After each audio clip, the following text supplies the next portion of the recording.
Hello, and welcome to Walking to Urithiru.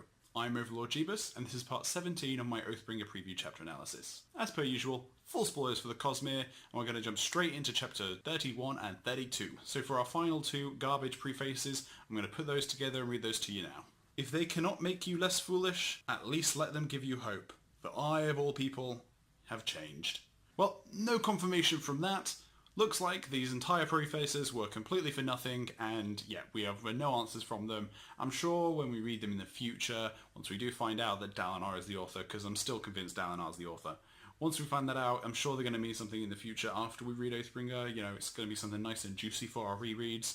But nah, they're just garbage. He said nothing, he's been boring. I'm like, not happy with these epigraphs at all. Moving on to chapter 31, Demands of the Storm. We open this chapter with Kaladin arriving at Revelar, which is not Kholinar, but it is about here on the map, which is exactly where we thought it would be, which is about halfway between Hearthstone and Kholinar. I am sad that we're not going to see Kholinar just yet, but I'm sure there's a big reveal waiting for us there. So, Kaladin and his group enter this new city, which has been taken by the transformed Parshmen. Kaladin worries about all the people are, and they've been gathered up into, little pens. It turns out on the stormward side of the hills that protect Revelar, which is just a dick move. And as he's walking through the city, he's keeping an eye out for things. He notes that there's arrows in the city walls, which is curious because, I would have assumed the Parshmen wouldn't have known how to use bow and arrows, but it looks like some did. He talks about how his group seemed to be the only group with spears or any sort of training. So, turns out I don't think they're going to be the only ones. Sar and Cal have a nice little chat about whether Kaladin would fight for the Parshmen, and even he seems to just not know the answer to this question, and it is a hard one because these people are people too. Syl does this cool thing where she flies up Kaladin's sleeve and sits on his shoulder, underneath his hair so no one can see him talking, which is a very handy ability. I wonder if she's just able to make herself just really small. Like, she can change form into, leaves and stuff like that. Can't she just make herself, itty-bitty? She then confirms what I previously thought, which is that there are more than one of these yellow spren leading the Parshmen about, and she even describes them as kind of flying through the buildings. It sounds like, they're kind of on patrol. I wouldn't be surprised if we find out that these yellow spren are the ones that are kind of, turning off the span reeds. They go into a city before it gets attacked, they fly through all the buildings, they do something and disable the span reeds, and then the actual armies can attack. That wouldn't surprise me at all. We then come across our first Parshman in a recognisable form, and he seems to be in war form, simply because he's described as having carapace but no red eyes, and the only form that we know of with carapace but no red eyes is war form, but he is also writing, and I don't think that writing would be something a war form would be capable of. In fact, I didn't think any of the Parshmen were capable of writing, other than the listener group on the Shattered Plains. So unless... I don't think that group could have made it all the way to Revelar in all that short a time, just because of it, just time differences, really. It's only been a couple of 3 or 4 weeks. They kind of walked across, half of Eastern Roshar.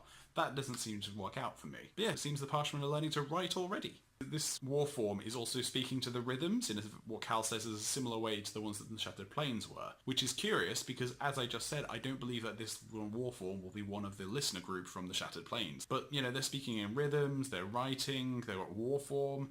It does seem to be a bit more... This does seem to hint that this is a Shattered Plains one, or at least a more educated Parshman, and the only educated Parshman we know are the Shonai's group. It's just interesting.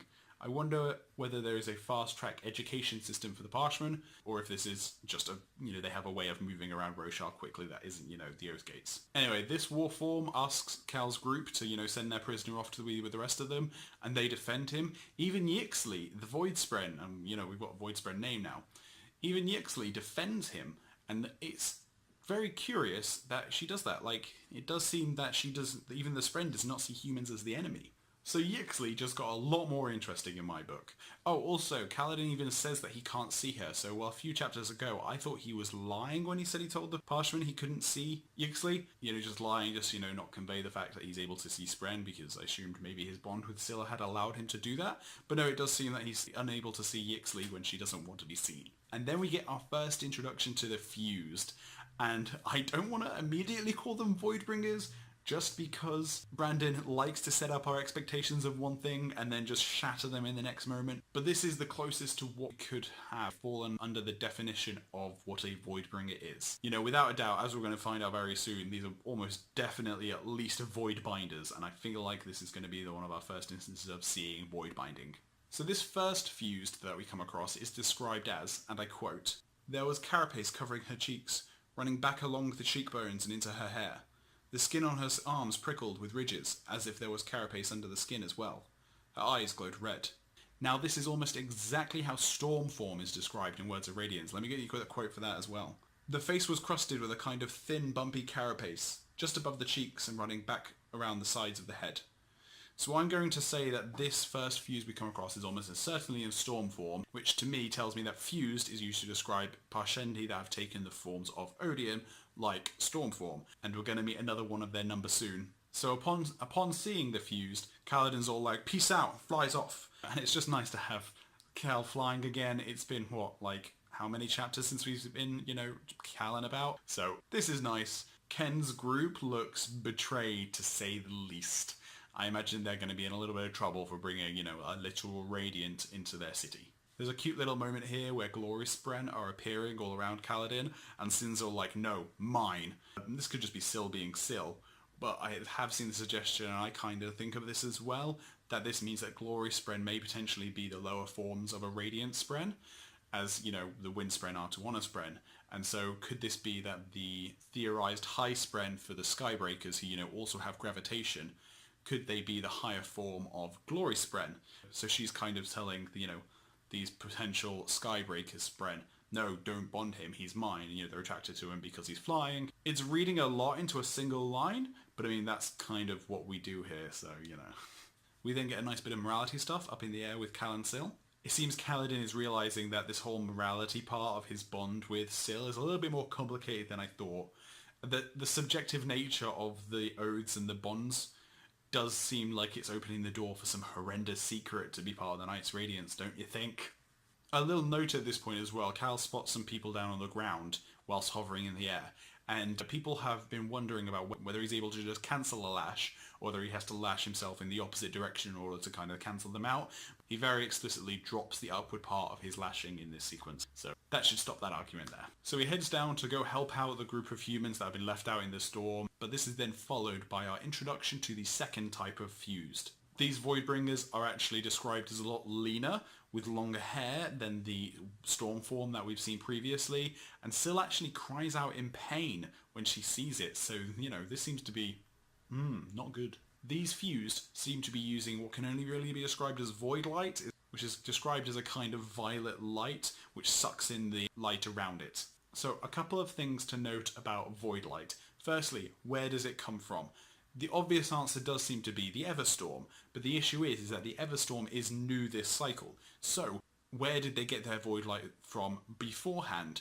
Does becoming a fuse simply allow you to have access to void light? Does Odium just grant this investiture to the fused, like Preservation does with Allomancers, where the investiture is simply granted straight to the magic user?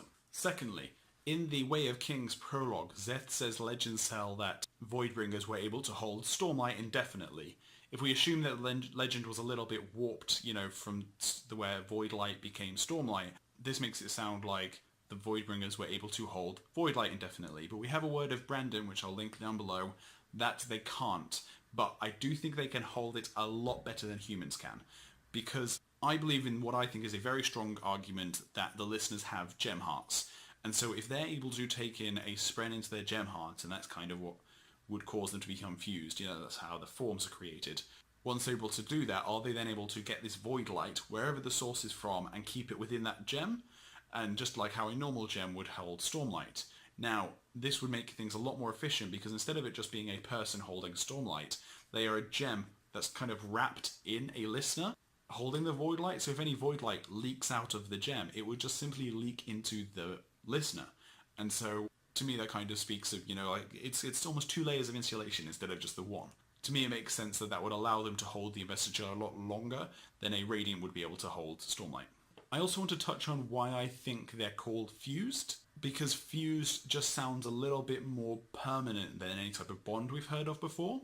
Does this mean that they're unable to change out of these forms? We know from Ashurnai's interludes in Words of Radiance that she's unable to attune to certain rhythms. whilst in storm form. So does this mean that, is this kind of a way of stopping forms of that type from kind of changing? Just because simply the name just sounds a bit more permanent. Is the nature of the bond very different to, the Nahal bond that the Radiants use? I mean, we know that Spren being taken into Gem Hearts is part of the natural life cycle of Roshar, and so it does seem like this would be a natural thing for listeners to do. But then why call them fused? We are pretty sure that these Spren are of Odium, so does that change the nature of it into something, that can't really be described as a bond and is more of a fusion? Maybe.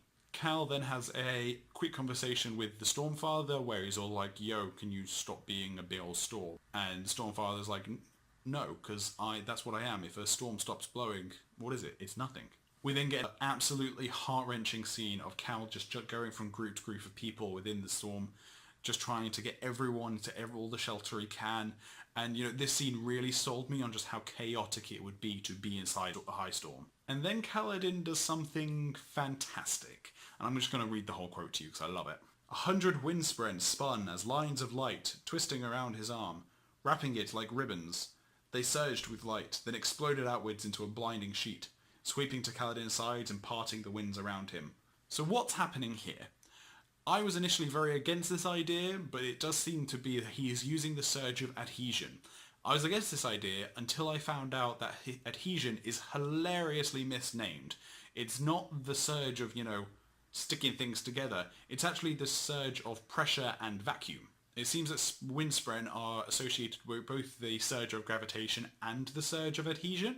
So it does seem like, and it seems what's happening here is that Cal is using, adhesion to create a pressure wave in front of him, which is attracting all of these windspren to kind of, make this wall in front of him. Oh, and by the way, if you thought that all of the spren flying down his arm meant that we were about to see shard plate being created, don't worry, you're not the only one. I also thought that was about to happen.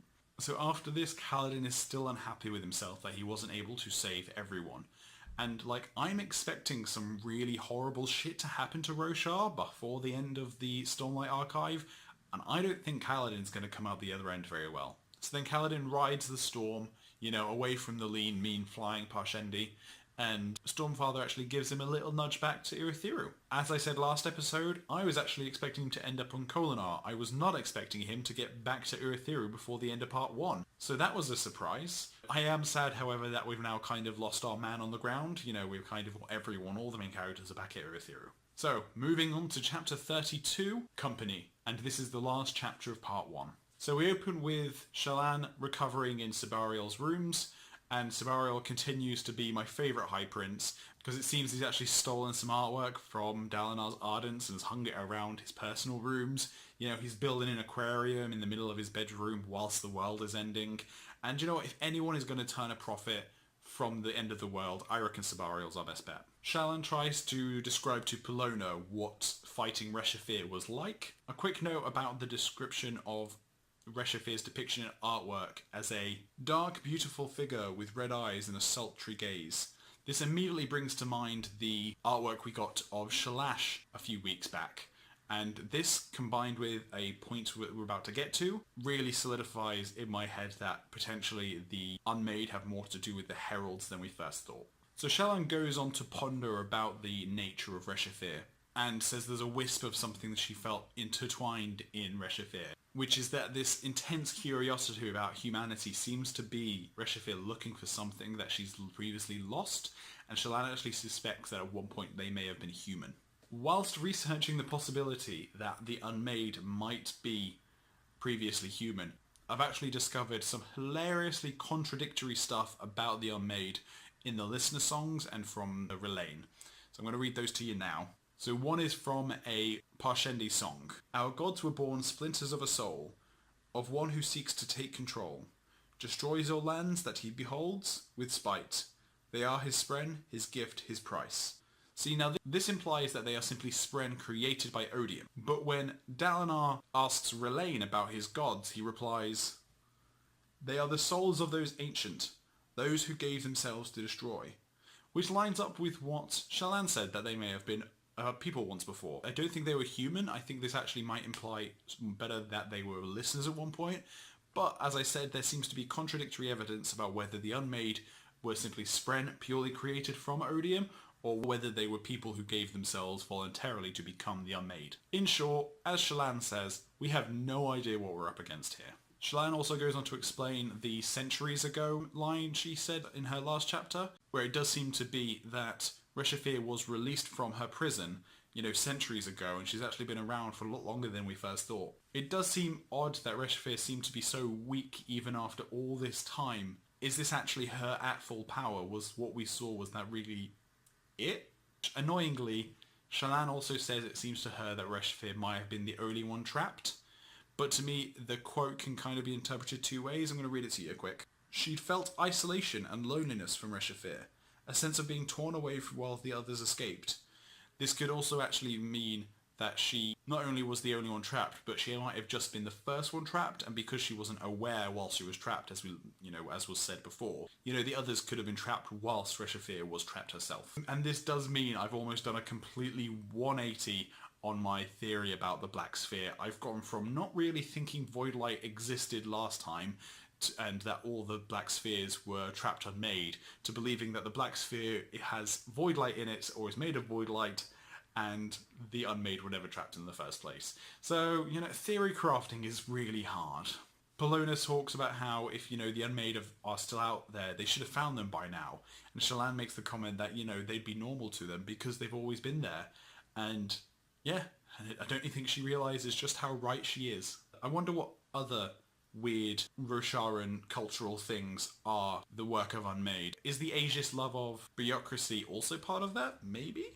Oh, and then we just get one of my favourite little moments, which is, remarkably, Shallan felt like an adult. She smiled and snuggled up in her blankets. And then we end the chapter with Jasnah Kholin walking in, and I did not expect Jasnah back in my part 1, and this is such a high point to end on. I cannot wait to get the book next week. I'm so excited. That's the end of chapter 32, that's the end of part 1. In case you didn't hear, we're getting a audio interlude on Monday, the day before the book drops on Tuesday.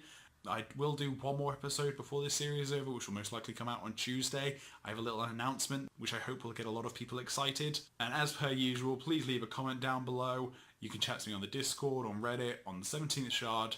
Thank you for listening, and I hope you'll join me next time where we can continue walking to Urithiru. Bye!